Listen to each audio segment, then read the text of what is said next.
지난달에요, 서울대학 교수인 김세직 교수가 쓴 모방과 창조라고 하는 한국 경제에 대해서 이렇게 써놓은 책을 보았습니다. 화면 좀 보여주실래요? 이 책입니다. 모방과 창조. 제가 왜 이 책을 사봤을까요? 제가 무슨 경제에 특별히 더 관심이 있어서라든가 그런 건 아닙니다. 뭐 때문에 이 책을 샀냐 그러면 책을 사는 이유가 여러 가지가 있는데요.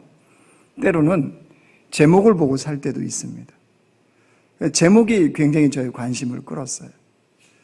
그러니까 이 교수는 경제를 모방과 창조로 어떻게 풀어가나 이게 그냥 궁금해졌어요. 그래서 사봤는데 쉽게 참 잘 썼더라고요.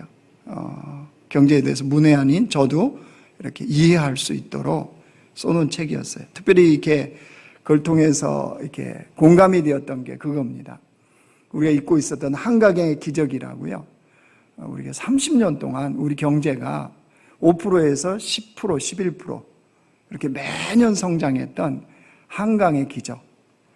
그게 미국 대학에서도요, 경제를 공부하는 사람들에게 도대체 한강의 이 기적, 한국의 이 한강의 기적은 어떻게 올 수 있었느냐, 이게 연구가 되어지고 공부가 되어졌답니다. 그런데 이제 이 교수나 또 그렇게 공부하면서 내렸던 결론은 30년 동안 우리 한국 경제가 그렇게 발전할 수 있었던 것은 모방이었다. 그러니까 경제가 어느 정도 그렇게 되어지면 모방 단계에서 성장을 한다는 거예요. 그런데 그 이후부터요, 그렇게 30년을 발전해 놓고 나서 딱 정점을 찍고 한국 경제가 계속 추락했다는 거예요. 자그마치 25년 동안. 분석을 해봤더니 5년 단위로 1%씩 하강을 하더라는 거예요. 그러면 이제 뭘 얘기하는 거겠어요? 그걸 멈추고 어떻게 반등할 거냐, 이걸 이제 그분이 얘기를 하는 거예요. 그리고 그러기 위해서는 이제 책 제목처럼요, 이제 창조의 단계로 들어가야 된다. 경제나 학교 교육이나 또 우리의 직업이라든가 이 모든 것에서 이제 창조적인 관점에서 풀어가야 반등이 되어진다, 이 이야기를 하는 거예요. 그래서 그런 나라가 있느냐? 미국의 경제가 그래도 2%, 3%대 가장 어려울 때도 성장할 수 있었고 대공황을 지나올 수 있었던 것이 창조적인 교육과 사람들의 인식과 문화와 이게 있어서 가능했다는 거예요. 경제 문외한인 저도 그냥 이해가 되어졌어요. 공감도 되어졌고. 그러면서 제가 박수를 쳤습니다. 왜 박수 쳤을까요? 깨달아져서요? 알게 되어져서요? 책 한 권 보고 알면 제가 얼마나 알겠어요. 그게 아니고 창조 그러면 전문가가 계시잖아요. 누구예요? 그쵸, 하나님이잖아, 하나님. 우리 창조주 하나님. 창조주 하나님이 창조에 관한 원천이시잖아요. 우리는 그 하나님을 믿는 백성이잖아요. 그리고 하나님도 계속 우리에게 하시는 말씀이 뭐예요?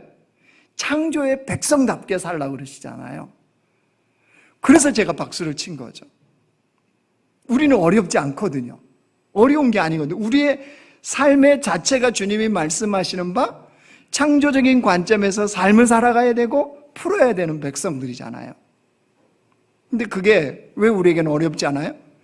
주님이 하시는 말씀이 있고 그 말씀을 우리에게 적용해서 사는 거, 이게 사실은 창조적인 관점에서 삶을 사는 거거든요. 그러면 우리에게는 얼마든지 반등의 기회. 그러니까 그런 관점에서 보니까요, 우리 삶의 믿음의 문제, 또 경제의 문제, 인생의 문제도 이 관점에서 우리가 풀어가야 된다는 사실이에요. 그래서 우리가 지금 소아시아 7교회, 지금 두 번째 교회로 오늘 살필 건데요, 이런 관점에서 우리 교회를 진단해보고 우리 신앙을 진단해보고 또 우리가 어떻게 우리가 새롭게 세워져 갈 것인가, 이런 부분들을 우리 삶에 이제 적용하면 그게 바로 뭐예요? 창조적인 관점의 삶을 살아가는 백성이 됩니다. 그래서 오늘 두 번째 교회인 서문학교회를 우리가 살피려고 합니다. 서문화 교회가 있는 서문화 지역은요, 이게 특징입니다. 소아시아 7교회 중에 큰 도시에 속한 지역이 서문화 지역입니다. 특별히 이 도시는요, 항구가 있어요, 항구가. 그러니까 여러분, 그 당시에 항구가 있다는 것은 무역이 활발하다는 증거잖아요. 그래서 서문화 지역은요, 경제적인 부유함이 있었어요, 이 지역이. 경제적인 부유함이 있는 도시가 바로 서문화였습니다. 근데 거기 그 땅에 유대인들이 사는 거예요. 여러분, 유대인들의 특징 아시죠? 유대인들은 이렇게 살면 회당 중심으로 꼭 살아요. 성전은 예루살렘에 있으니까 성전을 세우는 게 아니라 어느 지역에 가면 그들은 꼭 회당을 세웁니다. 회당을. 그래서 유대인들이 회당 중심으로 같이 삶을 풀어가고 삶을 살아가는 게 유대인들의 특징이었어요.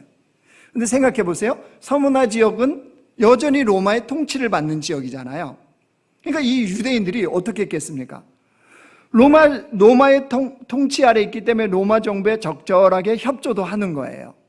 그리고 특별히 로마 정부가 우리가 지난주에부터 우리가 배경으로 보자는 게 그거였잖아요. 황제 숭배. 황제 숭배를 강요하는 게 로마 정부였거든요. 그래서 이 유대인들은 그 로마 정부가 이야기하는 황제 숭배에 대해서 적당하게 타협을 하면서 살았습니다. 그 부유한 도시에서. 근데 문제는 여기에 있었습니다. 유대인도 유대교 유대인이 있고 기독교 유대인이 있는 거예요. 그러니까 유대교 유대인들은 문제가 없었어요. 왜? 적절하게 타협. 어차피 우리가 이 로마의 통치 아래 살아가니까 적절하게 타협하고 살아가는 게 마땅하지 라고 생각했는데, 이 기독교 유대인들이요, 기독교 유대인은 그걸 안 하는 거예요. 황제 숭배 거부하는 거예요. 이거 우상 숭배라는 거예요. 그러니 이게 이제 기독교 유대인들, 즉 우리가 말하는 서문화 교회 자체가 문제가 되는 거예요. 유대인들 입장에서 볼 때는요, 그 유대교 유대인 입장에서 볼 때는 기독교 유대인이 어떻게 보이겠어요? 이단입니다, 이단. 안 그렇겠어요? 기존에 자기들이 유대교 유대인들인데 다 예수님이 오신 바람에 이게 기독교 유대인이 딱 생긴 거잖아요. 그러니까 신흥 종교인 이 기독교 유대인은 이단인 거예요. 그런 데다가 협조 안 하잖아요. 황제 숭배. 적정하게 타협 안 하잖아요. 그러니까 이들은 그 유대 사회에서 기독교 유대인들은 왕따를 당하기 시작한 거예요. 핍박과 박해를 당하는 거예요. 어려움을 당할 수밖에 없었죠. 그건 바로 뭘로 연결되었겠어요? 경제적 궁핍으로 연결이 된 거예요. 그래서 오늘 여러분 9절 한번 보실래요? 내가 내 환난과 궁핍을 알거니와. 서문학교의 성도들이요, 기독교 유대인들은 환난과 궁핍을 당했대요. 그렇겠죠? 황제 숭배 거부했으니까 종교적인 탄압과 박해가 왔겠죠? 근데 궁핍은 뭐예요? 그 사회에서 경제활동이 어렵다는 거예요. 그러니까 이 소아시아 7교회는요, 대부분 다 그래요. 경제적인 가난을 각오해야 예수님을 제대로 믿는 시대였거든요. 그러니까 이들은 정말로 그 부유한 도시에 살면서도 궁핍하게 살아갈 수밖에 없는 현실이었습니다. 그게 서문학교의 현실이었어요. 그런데 주님은요, 다른 말씀을 하세요. 9절 다시 보실래요? 내가 내 환난과 궁핍을 알거니와 실상은 내가 부요한 자니라. 자칭 유대인이라 하는 자들의 비방도 알거니와 실상은 유대인이 아니요 사단의 회당이라. 그러니까 겉으로 보여질 때 분명히 서문학교의 이 성도들은 환난당했고요, 경제적으로 궁핍했다는 거예요. 그게 맞습니다. 근데 주님은 뭐래요? 너희들은 실상은 부요한 자다, 이렇게 말씀하시는 거예요. 여러분, 이 실상이라는 것은요, 진짜 현실, 실체, 이런 뜻입니다. 너희들의 진짜 현실은 부요한 자다. 주님은 이렇게 말씀하세요. 이게 도대체 무슨 뜻인가요? 이런 말이에요. 분명 서문학교의 성도들은요, 기독교 유대인들은 예수님을 믿는 것 때문에 경제적으로 극심한 가난 상태에 살았다는 거예요. 궁핍한 상태예요. 그러나 주님 말씀하시는 너희는 부요한 자다, 실상은 이 말씀 뭐냐면 너희는 영적으로 부요한 자들이다. 이 말씀이에요. 경제적으로는 너희가 궁핍한데 영적으로 너희들은 부요한 자들이다. 이 말씀이에요. 자, 여러분이 만약에 선택하라 그러면 여러분 어떤 삶을 선택하시겠습니까? 1번, 2번 중에 한번 선택해 보세요. 1번, 경제적으로는 부요하지만 영적으로는 가난한 자의 삶.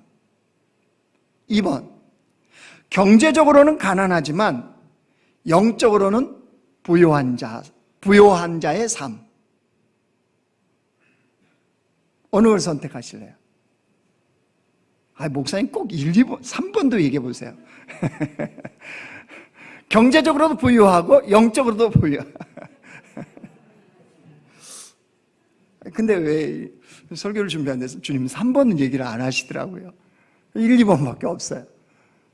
근데 둘 중에 하나 만약에 선택한다면 여러분 왜 이게 중요하냐면 내가 선택한 그게 결국 내 삶을 결정할 거거든요. 난 이런 삶을 살래 그러면요 그렇게 살아요. 그게 내 삶과 연결이 되더라는 거예요. 이게 중요한 건 이겁니다. 우리가요 나의 신앙과 나의 믿음과 관계없이 우리 경제를 우리는 참 중요합니다. 사실 이 땅을 살아야 되니까. 경제적으로 부할 수도 있고 가난할 수도 있어요. 맞죠? 믿음과 관계없이 내가 사업을 잘해서 부할 수도 있고 또 유산을 받아서 부할 수도 있고 아니면 일이 잘 안 되어서 가난할 수도 있어요. 또 원래 가난하게 그냥 살아갈 수도 있어요. 그리스도인이 경제적으로 부할 수도 있고 가난할 수도 있는데 중요한 건 이겁니다. 오늘 설교 제목이 실상이잖아요.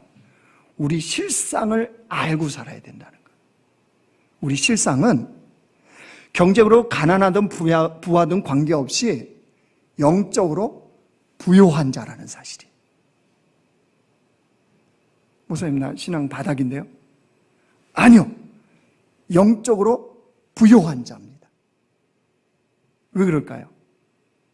하나님의 우리를 향한 부르심은 영적 부요한 자로 부르셨어요.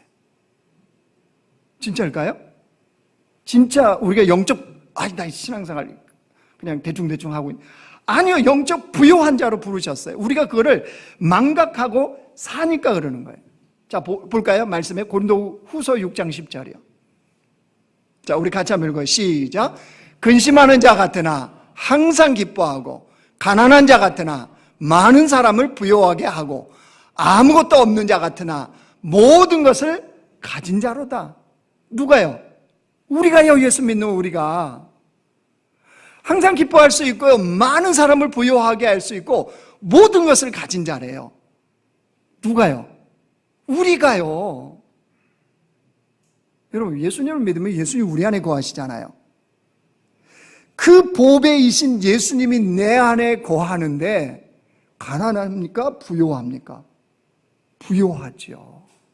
자, 예수 믿는 우리와 하나님이 약속하신 게 하나 있어요. 세상 끝날까지 영원히 함께하리라. 자, 임마누엘 하세요. 임마누엘. 가난한 자입니까? 부요한 자입니까? 대답을 안 하실래요? 안 하실래요? 부요한 자잖아요. 부요한 자. 그뿐이 아니에요. 그렇다고 그게 부요한 자입니까? 이렇게 질문할 수 있죠. 자, 어마어마한 주님이 약속의 말씀을 하십니다. 야고보서 2장 5절 말씀 보였어요. 자, 우리 같이 한번 읽어요. 시작. 내 사랑하는 형제들아 들을지어다. 하나님이 세상에서 가난한 자를 택하사 믿음에 부요하게 하시고 또 자기를 사랑하는 자들에게 약속하신 나라를 상속으로 받게 하지 아니하셨느냐. 자, 뭐래요? 세상에서 좀 경제적으로 가난할 수도 있대요. 근데 너희는 믿음에 부요한 자다. 왜냐하면 그 다음에 이제 왜냐하면이에요. 사실은 너희는 하나님 나라를 상속받은 자다. 할렐루야. 우리가 어떤 자라고요? 주님의 나라를 상속받으셨다고요. 별로 필요 안 하다세요? 여러분, 이 안양 평촌 땅을 다 여러분에게 드릴게요. 목사님 100평이라도 줘보세요. 어마어마한 거죠. 상상도 안 되죠. 그런데 그것과 비교도 안 될 정도로 우리는 하나님의 나라를 상속받은 자라니까요. 그러니까 우리의 실체가, 현실이 얼마나 영적으로 부요한 자인지 아시겠죠? 자, 이게요, 기본 바탕으로 깔린 상태에서 인생을 살아야 돼요. 기본적으로 이게 된 상태에서 어떤 상황을 바라보고 문제를 풀어가는 거, 이게 다르다는 거예요. 자, 그러면 질문이 생겨요. 목사님, 하나님 나라를 상속받고 주님 내 안에 계시고 영원히 함께 하시는데 왜 살다가 경제적인 극심한 가난하게 처하게 하는 이유는 뭡니까? 좀 영적으로 부요한 자면 경제적으로도 좀 부요하게 하시면 안 돼요? 뭐 하나님이 뭐 그렇게 배 아파하시는 분은 아니시잖아요. 어마어마하신 분이라며요. 우리 하나님 쪼잔하지도 않잖아요. 그럼 우리 질문할 수 있잖아요. 그럼 이유가 있을 거 아니에요, 하나님이. 그렇게 영적으로 부요한 자로 불러놓으시고 나서 왜 현실의 경제는 이렇게 극심한 가난, 궁핍에 처하게 하시는 이유가 뭐냐는 거예요. 이걸 알아야 되잖아요. 그렇죠? 이유가 있어요. 그 궁핍의 자리는요, 경제적 궁핍의 자리는 영적 부요함을 경험하게 하는 은혜의 자리입니다. 다시요. 내 삶의 지금 경제적 궁핍은 영적 부요의 그것을 알게 하는 은혜의 자리라는 거예요. 그럼 도심에서는 왜 별이 잘 안 보여요? 별이 없나요? 환경 공해도 물론 당연합니다. 있을 수는 있어요.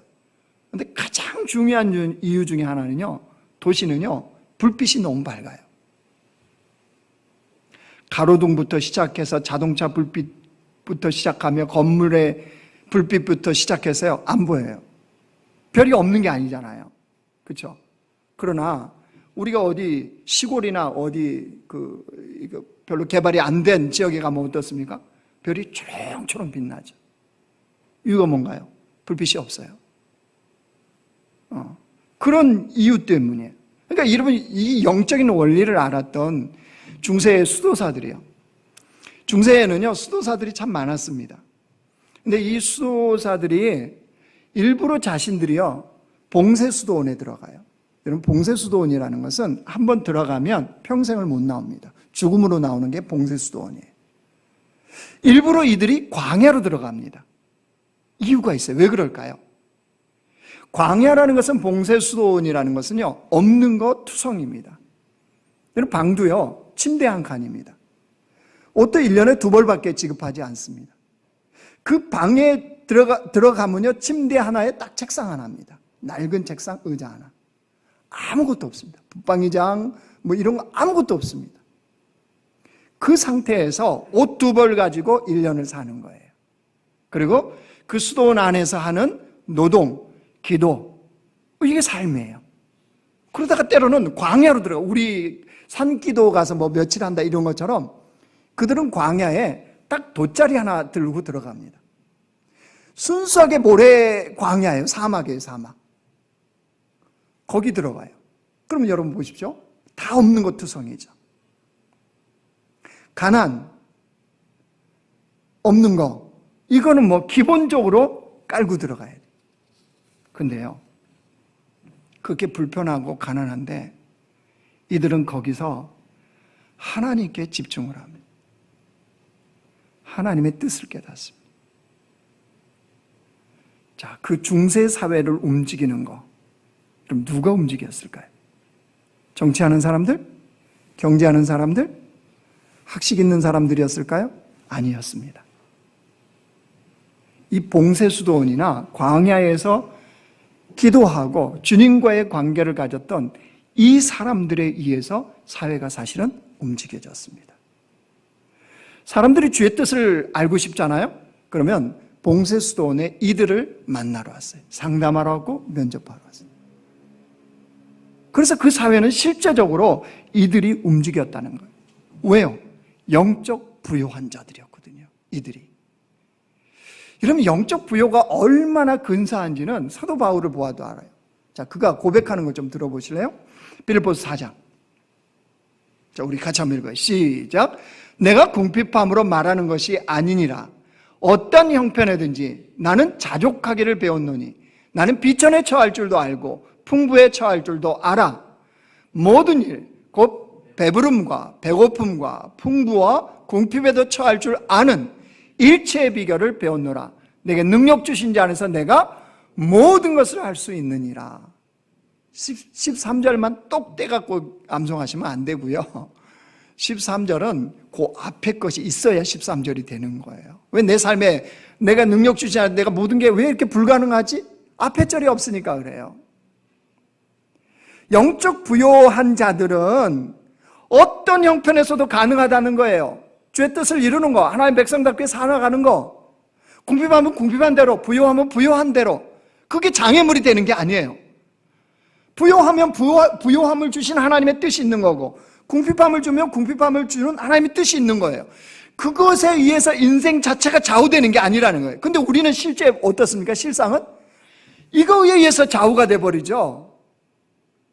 아니, 그리스도인의 근사한 주의 백성으로 주님이 우리를 만들어 놓으셨는데 우리는 그건 다 망각하고 이 눈에 보이는 실상 때문에 우리의 삶이 좌우가 돼버리는 이런 안타까운 걸 주님이 말씀하시는 거예요.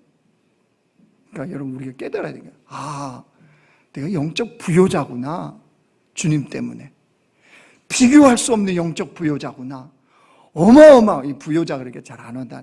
바꾸겠습니다, 용어를. 우리는 영적 부자예요, 부자. 부자도 잘 안 알아듣나? 영적으로 수천조를 가진 자예요. 조도 마음에 안 드나요? 요즘 하도 조 가진 사람들이 많아가지고, 그죠? 아니, 우리가 실상이 그런 사람들이라니까요. 내가 인정을 안 해도 실상이 그런 거예요. 우리가 단지 깨닫지 못할 뿐인 거예요. 근데 여러분 보십시오. 그렇게 우리가 부요한 자인데 주님은 그런 환난과 궁핍을 당하고 있는 서문학교에게요, 또 이런 말씀을 하세요. 한번 10절 한번 보실래요? 참 이해가 안 되는 말씀이에요. 10절 보세요. 너는 장차 받을 고난을 두려워하지 말라. 볼지어다 마귀가 장차 너희 가운데서 몇 사람을 오게 던져 시험을 받게 하리니 너희가 10일 동안 환난을 받으리라. 내가 죽도록 충성하라. 그리하면 내가 생명의 관을 내게 주리라. 아니, 9절을 다시 보세요. 내가 내 환난과 궁핍을 알거니와.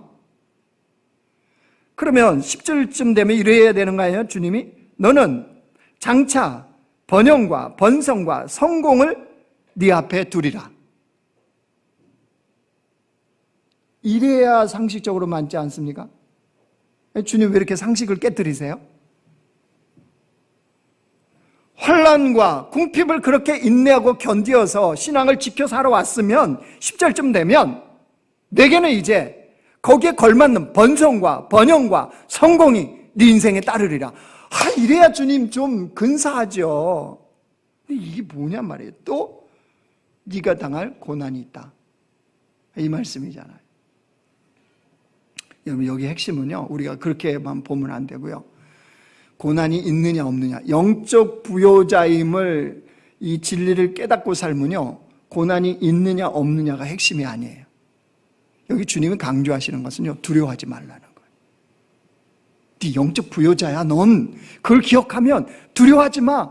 고난 때문에 두려워하지 마. 부요하다고 두려워하지 마. 그죠? 이게 없으면요, 부하면 부한 대로 두렵고 가난하면 가난한 대로 두려워요. 이게 사람이거든요. 두려운 마음이 있어요. 그래서 이들에게 두려워하지 말라는 거예요. 여러분, 그 환난이나 궁핍에 시달려 보신 분들은 알잖아요. 그 모습만 봐도 어때요? 두려움이 확 몰려옵니다. 자라보고 놀란 가슴 뭐 보고 놀라요? 소뚜껑이 없어요, 요즘. 그죠? 밥솥 보고 놀라요? 아니, 사람은 그렇게 돼 있어요. 우리 연약함이에요. 제게는요, 이렇게 두려움이 확 몰려올 때가 한 번 있습니다. 이게 뭐냐면 허리예요, 허리. 허리 디스크를 제가 수술했잖아요. 그리고 2번이나 재발을 했거든요. 이 고통이 어떤 고통인지를 아니까 허리가 약간만 좀 통증이 온다 그러면요, 이게 아프기도 전에 두려움이 확 몰려와요. 또 재발인가? 그럼 내가 또 한 달을 그렇게 견뎌야 되는가? 이런 두려움이에요. 똑같은 거예요. 환난이나 궁핍을 경험해 본 사람들은요, 그런 모양만 봐도 두려움이 확 몰려올 수 있는 거예요. 그럼 이게 뭐가 문제가 되냐면요, 그 두려움이 오면은 내가 영적 부요한 자로서 그게 올 수 있죠. 아니 또 재발할 수 있겠죠. 없겠습니까? 당연히 있습니다. 또 궁핍할 수 있어요. 그런데 영적 부요한 자라는 것을 분명히 알면 이제 나의 삶의 반응이 다른 거예요. 디스크 재발 앞에서 반응이 다른 거예요. 여전히 아프죠. 고통스럽습니다. 생활이 엄청 불편합니다. 그런데 내가 영적 부요한 자인 거가 분명하면 고통을 안고도 반응이 다른 거예요. 사도 바울이 감옥 속에서 항상 기뻐해서 기뻐하라고 그랬듯이요. 뭐가 그렇게 기쁘겠습니까, 감옥이? 그런데 기뻐하는 거예요. 뭐 때문에? 주님 때문에. 무엇 때문에? 영적 부요자이기 때문에. 그러니까 히브리서에서 말씀하는요, 이런 사람은 세상이 감당치 못한다. 그 세상이 뭐예요?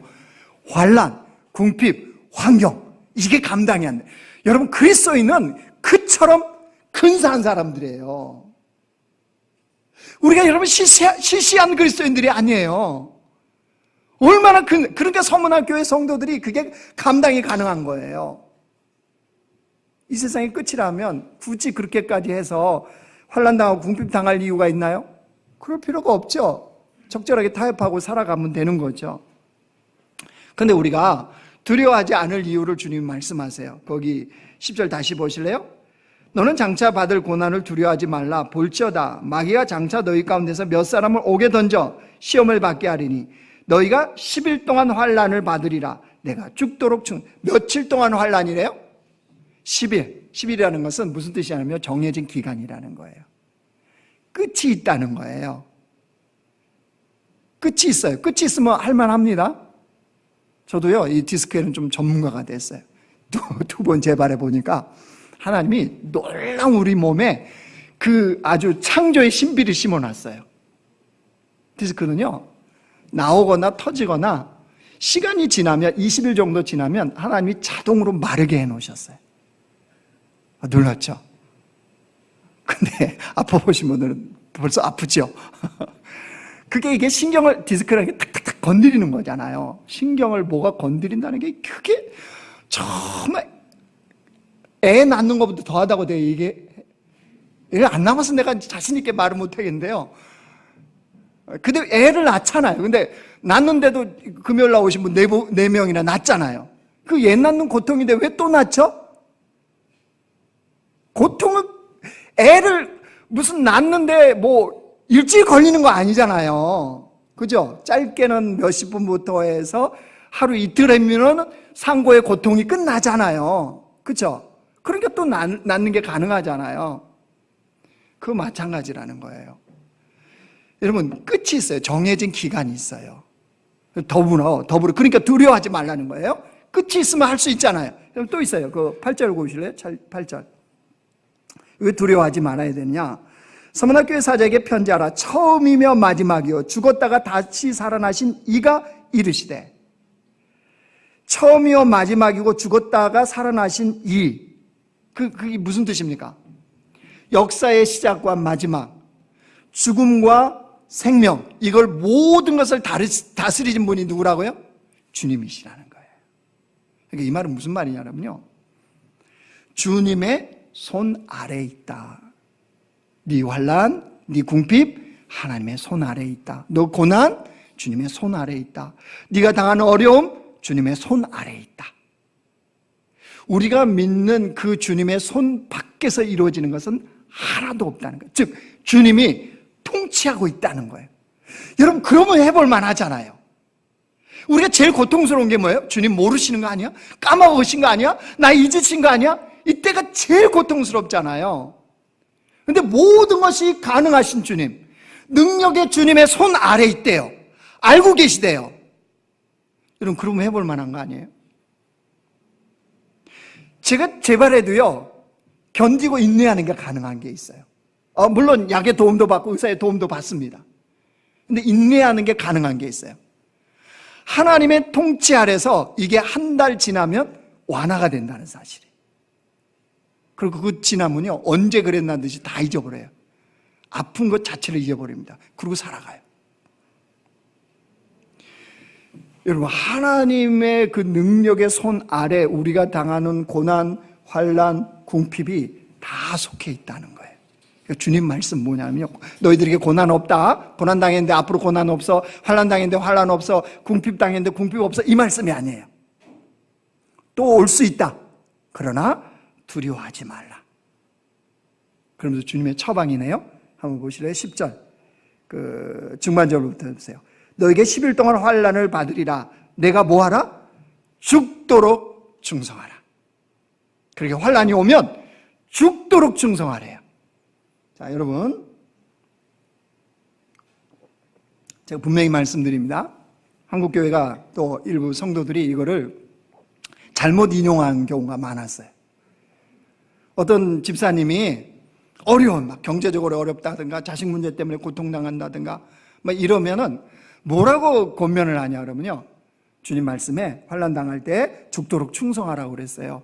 그러니까 집사님, 더 헌신하세요. 더 봉사하세요. 이럴 때 하나님 앞에 감사 헌금하세요. 라고 하는 설교를 들어봤다든가 권면을 들어보셨을 거예요. 그렇죠? 분명히 말씀드립니다. 잘못된 겁니다. 잘못 해석한 겁니다. 주님 말씀은 그게 아닙니다. 그리고 그렇게 극심한 궁핍과 환난과 고통 속에 있는데 솔직히 말해보세요. 죽도록 충성하고 싶어져요? 목사님, 디스크 왔는데 재발했는데 기뻐하라고 그랬잖아요. 기뻐하세요. 이게 기뻐져요?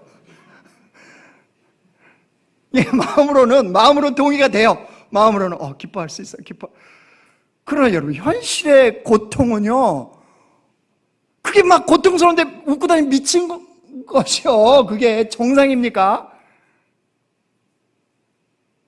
제가 그렇게 고통스러운데 혹시 웃고 다니면 우리 목사가 드디어 미쳤구나 이렇게 생각하시면 돼요. 우리 목사님 신령하셔. 역시 없어요. 가짜예요. 거짓말하는 거예요. 아니, 죽겠는데 무슨 더 충성하세요, 헌신하세요, 감사헌금하세요. 그러면 그때 그러세요. 말로 하면 또 싸우니까 속으로 그렇게 하세요. 너나 하세요. 이렇게 해야겠어요. 너나 하세요. 하나님 고통은 고통으로 없어요 말하고 그렇게 우리 주님 말씀하지 않으세요. 진솔 해라. 고통스럽다고. 주님 못 믿겠다고. 여러분, 그런 분이 훨씬 나아요. 신앙생활도. 그렇잖아요. 내가 고통스럽다고 주님께 말하지. 난 하나님 기뻐할 수 있어요. 말씀대로. 나중에 그런 분들이 더 주님과 멀어져요. 그럴 필요 없다는 거예요. 그러니까 죽도록 충성하라는 거는요, 그런 뜻이 아니에요. 제가 다시 제대로 말씀대로 해석해 드립니다. 죽도록이라는 건 맞습니다. 죽음에 이르기까지 이 뜻 맞아요. 그래, 맞습니다. 그것까지는. 충성하라는 건, 성경에 충성이라는 단어는요, 다 신실로 번역하셔도 돼요. 충성 이꼬로 신실이에요. 충성, 신실. 그러니까 너 더 봉사하세요, 더 헌신하세요, 이거 아니에요. 죽음에 이르기까지 믿음을 지키세요, 이거예요. 네가 믿는 바 주님을 신실하게 믿으세요, 이 뜻이에요. 아시겠죠? 그러니까 이를 악물고 헌신하지 마세요. 그때 더 봉사하시는 거 아니에요. 끝까지 신실한 그리스도인으로 살아라, 이거예요. 왜 그럴까요? 왜 주님이 죽도록 충성하라 그 말씀에 이렇게 할까요? 너는 실상은 부요한 자다. 너 원래 존재하라? 영적으로 부요한 자야. 하나님 나라를 가졌잖아. 너는 모든 것을 가진 자잖아. 이 말씀에 이 말씀. 그러니까 끝까지 믿음을 지켜서 내가 살아가는 것이 가능하다는 거예요. 주님 우리를 너무 잘 아세요. 힘들면요, 사실 타협하고 싶을 때가 있어요. 너무 힘들면요, 지칠 때가 있어요, 우리. 주님 그거 다 아세요. 너무 어려우면요, 좀 쉬운 길 가고 싶은 마음이 우리에게 다 있습니다. 안 그렇습니까? 다 있어요. 그러니까 주님은 그걸 우리를 너무 잘 아세요. 그러니까 왜 그런 거 있잖아요. 누군가 주변에서 부동산이나 주식으로 인해서 돈을 많이 벌었다. 그러면 우리의 귀가 커지던가요? 커지죠. 그러면서 할 수 없는 내 마음속에 어떤 좌절감이 오던가요? 그런 생각 안 옵니까? 이렇게 주님 바라보고 믿음을 따라 살아가도 되나? 내가 이게 지금 잘 사는 건가? 나중에 진짜 후회하는 거 아니야? 이런 마음이 들 수가 있잖아요. 그렇죠? 이게 죽도록 충성하는, 그럴 때 네가 믿음에 부요한 잠을 깨닫고 신실한 믿음을 끝까지 지켜서 경주하라, 이런 뜻이에요. 목회자인 저도요, 귀가 커질 때가 있어요. 어느 교회에서 코로나인데 지금 코로나 상황이잖아요. 교회가 다 이렇게 대면도 어렵고 다 어렵잖아요. 근데 부흥하는 교회가 있대요. 그래서 말을 못한대요. 왜? 교회들이 다 1년에 10,000개씩이 교회가 문을 닫고 교회가 다 어려워지는데 자기 교회는 숫자가 막 늘고 재정이 늘어나니까 이게 웃음이 삐질삐질 나오는데 말을 못하는 거예요. 그렇겠죠. 당연히 다 어려운데. 그때 저의 귀가 커질까요? 커져요. 솔깃해져요. 저도. 우리도 그거 해볼까? 그 교회가 했다는 거 해볼까? 뭐 이런 생각이 들면서 이런 생각이 들어요. 일천 비전을 하나님 주셨는데 이거 잘하는 건가? 이런 일천 비전을 우리가 이룬다고 뭐가 도대체 우리에게 도움이 되나요? 그죠? 이런 생각이 들 수 있잖아요. 그때 하나님 앞에 가면요, 주님 딱 이 말씀하세요. 죽도록 충성하라. 신실한 믿음을 지켜라. 너희는 영적으로 부요한 자다. 이미 하나님께서 부요케 하셨다. 그것에 의해서 네가 가난하고 부하고 이게 결정나는 게 아니다. 너 원래 주를 믿는 너희는 원래 영적 부요한 자야. 그 맡겨진 사명 그거 신실하게 지켜 행해. 그거가 귀한 거야. 주님이 이렇게 말씀하세요.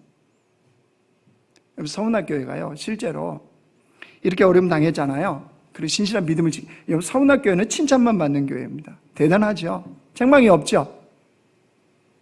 정말 대단한 게. 실제 이제 요한계시록이 써지고요. 60년 후에 이 서문학교회의 감독으로요. 그러니까 우리에게 이제 담임 목사로 누가 이게 세워지냐면 폴리갑이라는, 이런 많이 아마 들어보셨을 거예요. 이분이 감독으로 세워져요.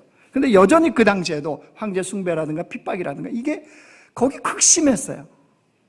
근데 이 폴리갑 감독이 끝까지 하나님 앞에 신실한 믿음을 지킵니다. 그러니까 정부로부터 어떤 협박이 왔겠어요? 황제 숭배 안 하면 당연히 감옥에 가두는 거고 핍박하는 거고 사형에 처하는 거죠.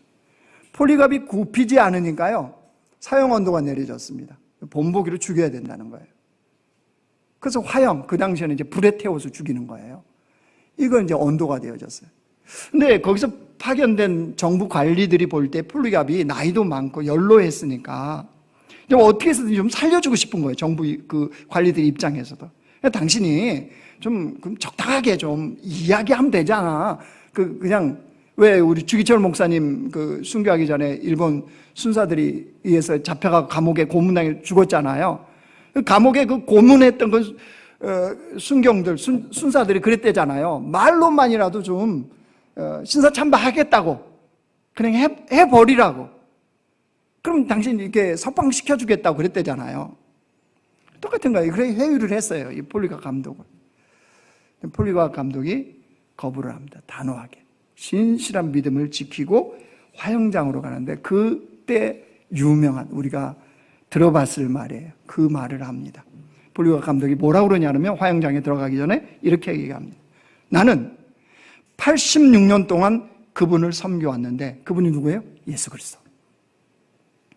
그동안 그분은 한 번도 나를 부당하게 대우하신 적이 없어. 그런데 내가 어떻게 나를 구원하신 나의 왕, 그분을 모독할 수가 있겠어. 그리고 폴리갑 감독은요, 불에 태워지는 화형을 당합니다. 뭐 한 거예요? 서문학교에 이 써지기 전에 그 성도들처럼 60년이 지났어도 서문학교에는 신실한 믿음을 지켰다는 거예요. 어떻게 가능하죠? 실상은 영적 부여자다. 너의 실상은 영적 부여자다. 여러분, 우리 남자교회가 그런 주님으로부터 칭찬을 듣기를 원합니다. 아니, 그리고 우리가 그런 존재인 것을 기억하고 살기를 원합니다.